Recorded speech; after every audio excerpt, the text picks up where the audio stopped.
This movie is balls to the wall, back crap crazy. Now, whether that's a good or bad thing, well, we're going to talk about it. My name is Brandon Keith Avery, and this is just my opinion.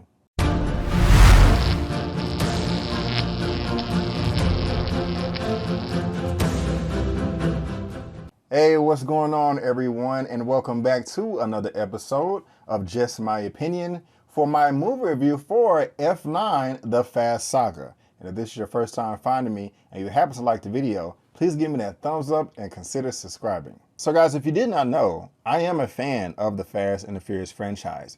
I do have fun with these movies. I actually look forward to seeing them when they come out. Yes, they are a bit unrealistic, but I am able to suspend my disbelief just enough to consume it and have a good time, and I have fun with these.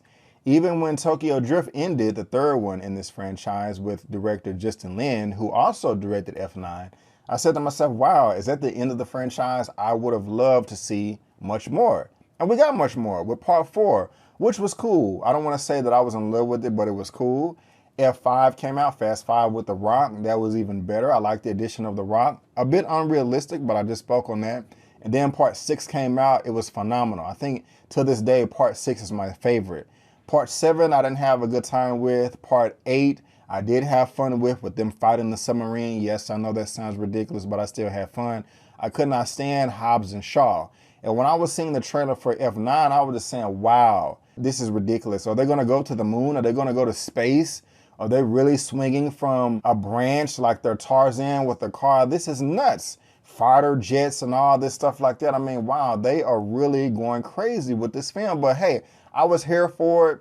You know, this is the 9th film in the franchise. I was like, hey, we're going to have a good time. But after seeing it, I just have to ask myself, like, damn, do y'all even care? Because it doesn't seem like it. Now, I'll get into all the good and bad of what I thought about this film. Before I do, let me tell you exactly what it's about. Cypher enlists the help of Jacob, Dom's younger brother, to take revenge on Dom and his team. So let's start right there. Dom's younger brother to take revenge on Dom. One of the things that I do like about this franchise is the family element they include, the family dynamic. I am really big on family. I think that's very important. That's how I feel in real life. And I like that that's included in these films. I mean, family is everything. They put that on top of everything. And I like how all the characters continue to come back and give their fair share in the fight. That is something that does intrigue me and keeps me going. And something else that I like about this franchise, of which each film that comes out, they try to introduce a new character to the fold. And in this case, is John Cena, who's playing Jacob, Dom's brother. Now, after 8 or 9 films, if you're just going to completely introduce a new character that's never been there before, especially if he's a sibling to one of the main players, you're going to have some type of backstory to give him some fluff, to give him some substance. And they spend a lot of time in this film doing that between Dom and Jacob, between Vin Diesel and John Cena. For the most part, that's something that I really didn't enjoy in this film. I thought it was a bit forced. I thought it was a bit shoehorned. And the acting just wasn't the best. It was not up to par for me and what I've seen before in the past Fast and the Furious films. I mean, it was just okay at best, and it was a bit unnecessary in my opinion. So the backstory when it has to do with Dom's younger brother Jacob, played by John Cena, I really didn't enjoy that. However, his present day presence was quite good. I did enjoy that. I'll give credit where credit is due. And something else that I really did like about this film was Tyrese, Roman Pierce. I mean, he popped up in the second film, Too Fast, Too Furious with Ludacris. He was actually my favorite character in this film. He made me laugh a couple of times. And to be honest, he is the only character in this movie that actually showed that he had some sense, that he was actually using his brain and was using logic, you know? And that's surprising. Usually I'm kind of used to him running around screaming, ah, all the time, but he was actually able to sit down and just use deductive reasoning and be like, okay, guys, what are we getting ourselves into? And nobody else is paying attention to that. You know what I'm saying? Everybody else is running around acting like they're a Power Ranger. He is running around like, okay, no, we're human beings going against this foe with all of this mercenary weapons and all that stuff, you know. So I do appreciate his character as far as that's concerned. But everything else in this movie, guys, was damn near a dumpster fire, okay? It's just like, wow, I'm sitting there just shaking my head like this is one of the most ridiculous movies that I've ever seen in my entire life. I mean, everything is just so cliched. Now, the crazy thing is I say all of that, but you don't see any bleach everywhere. I'm not pulling out the bleach or anything like that because it's not that bad. I mean, there still are some redeeming qualities, but they just go over the board with the ridiculousness in this movie, and it's barely salvageable. I mean, let's just talk about the villains.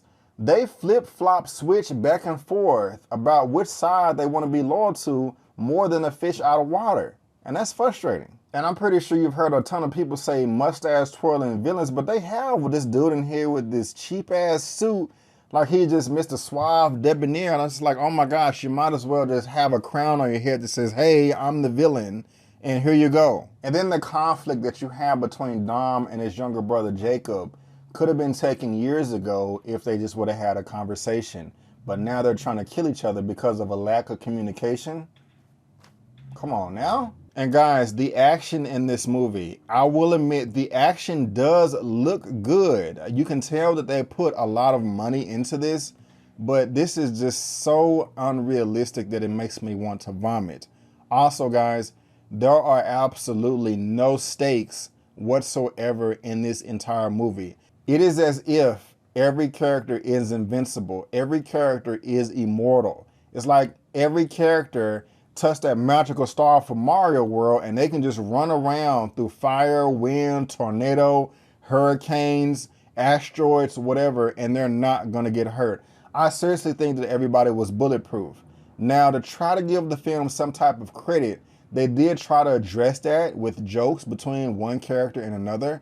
And I don't want to spoil it for you here, but still, just because you call it out in your own movie does not mean that I'm just going to give it a pass. Like, oh, since you called out how unrealistic this is, then I'm just going to eat it up and it's A-okay. That's just not the case for me. You still don't get a pass. I mean, there is no sense of danger whatever in this entire movie. There was not one point where I was like, okay, wow, this character right here is in great peril. What is going to happen? Who is going to save the day? How are they going to get out of this mess? How are they going to get out of this debacle?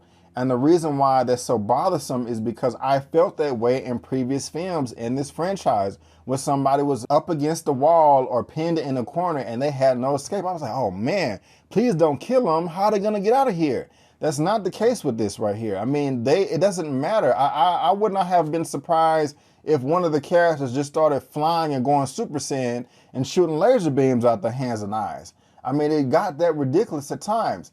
And seriously, they treat explosions in this movie like they are water balloons. I have never seen, even in Transformers, I've never seen this amount of characters in a movie dodge explosions, whether they are in a car or not. I mean, there are just missiles and rockets flying everywhere.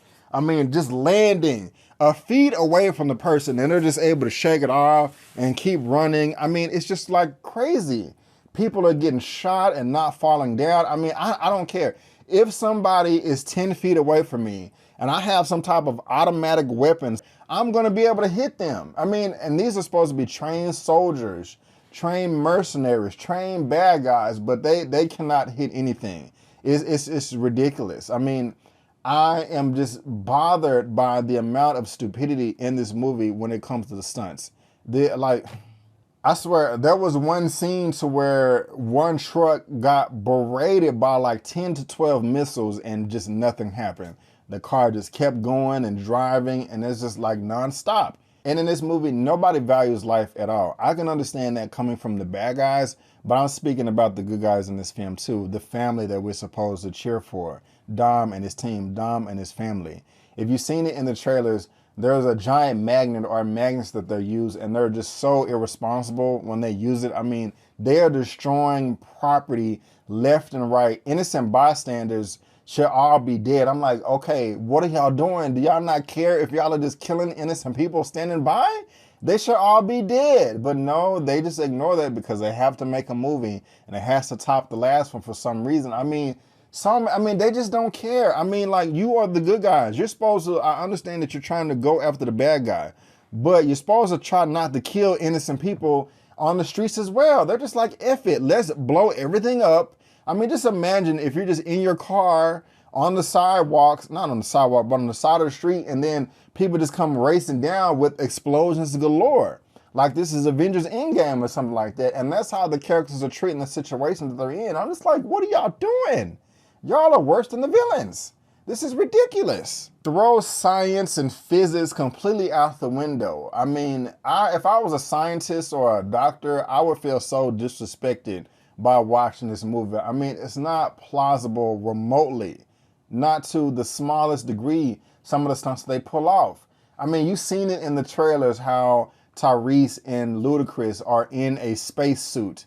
That whole sequence was just dumb. I mean, it's just like, they didn't even try. I don't even have, when I saw the trailer for this movie, you knew it looked ridiculous, but I'm just saying, okay, everybody knows that rocket science is extremely difficult, but they're just like, oh, F it, let's just go for it or whatever and fly in the sky and do this. I'm just like, man, like, y'all are not even giving forth a good effort here.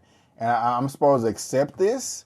I'm supposed to be satisfied with this? Like, no, you're being disrespectful to my senses. You're treating me like I'm dumb, and I don't appreciate it. And again, guys, I just didn't care about the characters. I didn't care about Dom. I didn't care about Jacob. I didn't care about anybody. They didn't care, so why should I care about them? They didn't care about anything. They didn't care about any property damage, anybody they hurt. They didn't care about collateral damage at all. They just wanted to accomplish their mission in the sloppiest way possible with stunts that are just, I mean, guys, when you see the stunts in this movie, you may riot. That's just how bad it was to me. But that's what I'm saying. This is just my opinion, because when I was walking out the theater, there were some people just like, oh yeah, it was stupid, but I had a great time. I did not have a good time. I didn't. I mean, I got a few chuckles here and there, and this may have been entertaining here and there, but overall, this is an epic failure from the depths of hell. But guys, I'll go ahead and give my rating at the very end of this video. And I want to thank you so much for tuning in. Please click around to any of the videos that I've posted recently on my channel and subscribe if you like. But guys, again, I just want to thank you so much for tuning in. And before you go, don't forget that my name is Brandon Keith Avery, and that's just my opinion. If I had to rate this film out of a 1 out of 10, I give it a 5 out of 10. Yes, a 5 out of 10. Thank you so much, and I'll see you next time. Peace.